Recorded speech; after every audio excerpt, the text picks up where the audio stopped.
హిందూ ధర్మంలో శివుడు త్రిమూర్తులలో ఒకరు. ఆయనను సృష్టి, స్థితి, లయంలో లయకారుడుగా భావిస్తారు. శివుడు చాలా కరుణామయుడు, భక్తుల పట్ల ప్రేమతో ఉండే దేవుడు.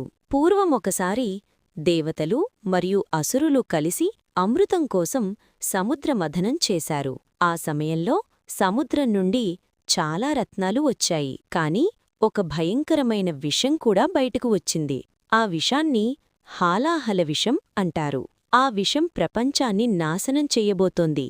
దేవతలందరూ భయపడి శివుడు దగ్గరకు వెళ్లి సహాయం కోరారు. అప్పుడు శివుడు ప్రపంచాన్ని కాపాడ్డానికి ఆ విషాన్ని తాగాడు. శివుడి భార్య పార్వతీదేవి వెంటనే వచ్చి ఆ విషం ఆయన గొంతులోనే ఆగిపోయేలా పట్టుకుంది.